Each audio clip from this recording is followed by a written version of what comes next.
Welcome to On the Chain. So Nick Carter, okay, this guy's a piece of work. Nick Carter's a piece of work. He's unreal. So he puts out this stuff. First of all, props to him for being an investor and doing some great things in the space. Okay, great. But this whole attitude, we're at the point where the government's teaming up with Ripple to create paid opposition research on Bitcoin mining.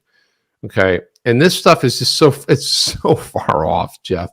And the best person to destroy him is Sam I Am. If you know Sam I Am to the lifeboats, we have a little video clip of that I want to play because it'll make sense. Well, I'm not going to go through that. It perfectly explains it. And David Schwartzhead, we have a link. I got that too. I got that one. And I got Matt Hamilton. So perfect. So he says, here's the punchline. People are dying because of the $6 a month in power costs.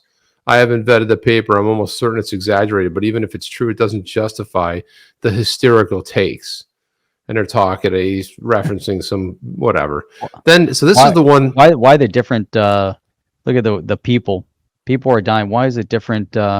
Because this is what you do when you want to avoid the censors on potentially people put things in upper and lowercase. People are dying, characters. So then it's going to throw off the censor. Because, well, this is what I see people do on Twitter. Okay, so they'll put special characters, spaces, and all kinds of weird stuff.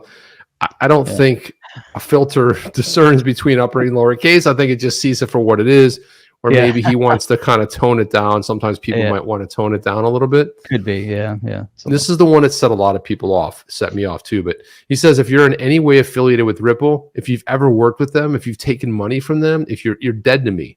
It's that simple. Your entire strategy is lobbying A, to get Bitcoin proof of work banned, and B, to get Ethereum branded as security. Ghastly people. Where does he come up with that? That's a crazy statement. Think about it. Has anybody been on the record to do either one of those things?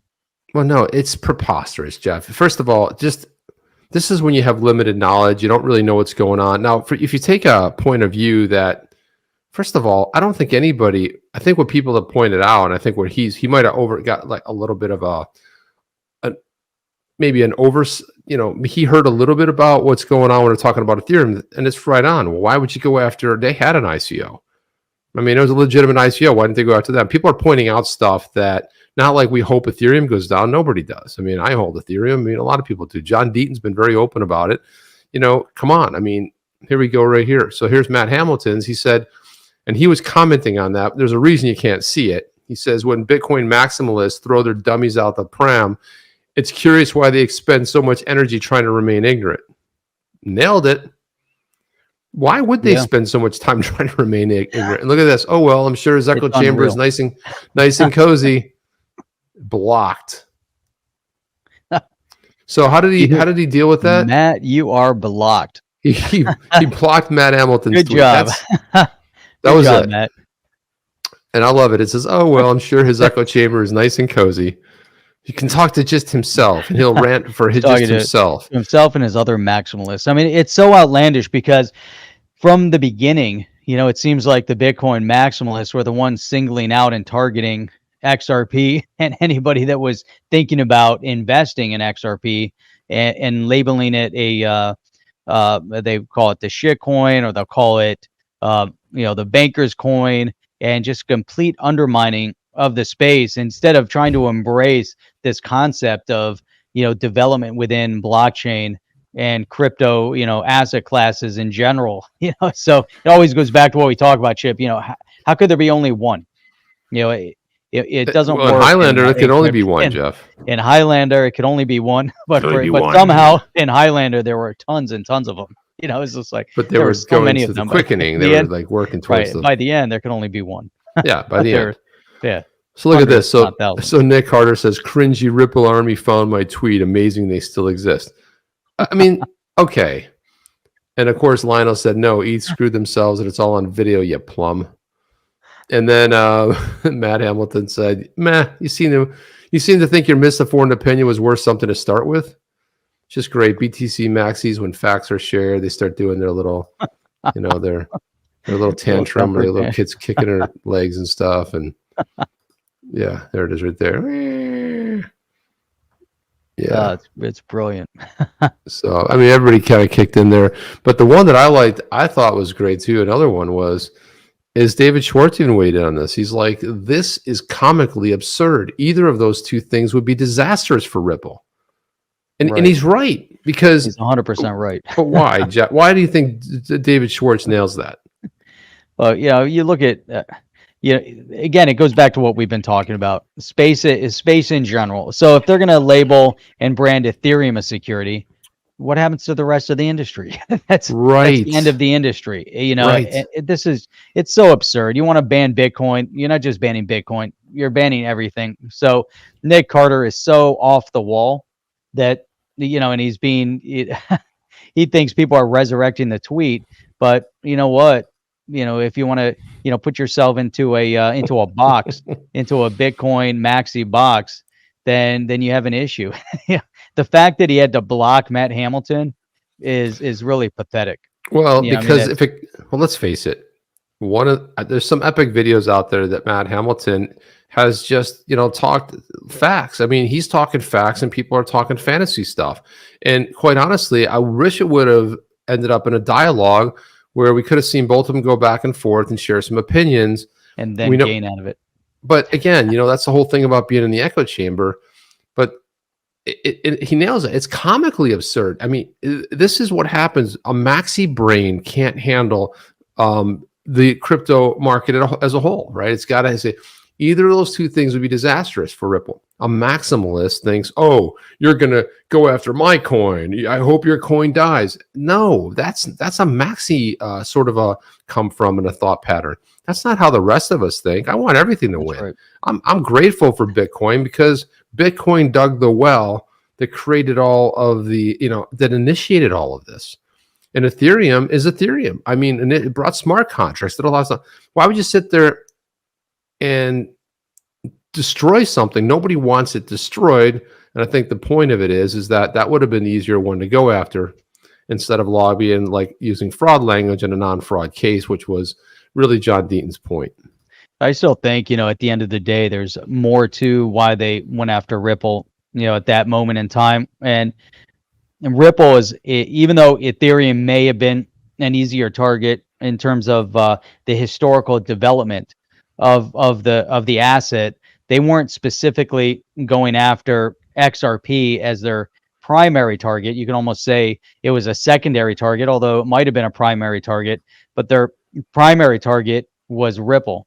And Ripple, I think, as a company, is, in their estimation, was an easier target, because it's a for-profit entity that they could single out, and you have people to name, and they can make any type of insinuation that they want to make, and basically put everything into their case, including the kitchen sink, and see what sticks. And that's kind of what they did. And they figure at this point in time, if they go after Ripple as an entity, there's still more to it, because Ethereum isn't taking on and potentially at that moment in time wasn't really a threat to any specific agency or any organization. And if you look at RippleNet, it was a direct competitor to Swift. And for many different reasons that I know we've kind of talked about on the show multiple times, I believe that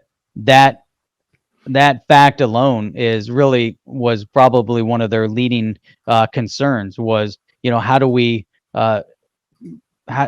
they take action in order to protect this one entity, which is Swift? And it might not even be a protection of Swift so much as how dare you try to take on this one entity that is a conglomerate of the majority of the banking industry. So although they're there to help banks, how dare they? No, exactly right. Thoughts on that? No, I mean, exactly. But before we get too far away from the subject matter of Nick Carter and his absurd comments, look, I mean, before we get too far away from that, John Deaton put out a tweet, and he actually tweeted this out. But if you guys know Sam I Am from the Lifeboats podcast, John Deaton said, please remind me never to piss off Sam, or at least never say dumbass shit. Epic takedown with a full stop. followed by a mic drop. And nobody does it better than Sam. And this one right here, he just totally You nails have it. the tweet. You want to pull it up? I want to pull up the video. Oh, So video. here's Sam. There Tell we me go. if you don't hear it. This is what John was talking about. Bitcoin maximalist Nick Carter has found the smoking gun against Ripple. He tweets, "We're at the point where the government is teaming up with Ripple to create paid opposition research on Bitcoin mining." And he points to this report from May of last year that lists Adair Morse as one of the authors of the study, talking about high electricity use spills over into the local economy.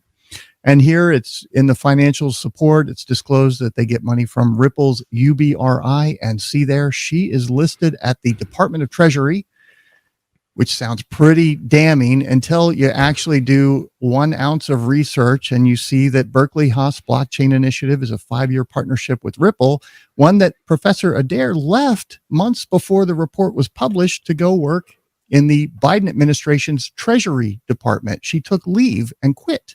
So this is the same Biden administration that is currently suing Ripple to shut them down and give Bitcoin and Ethereum the advantage. So great theory there, Nick, but he doubles down on stupid and says, oh, and here's the punchline. People are dying because of $6 per month power cost, increase in power cost. That's what the paper finds, right?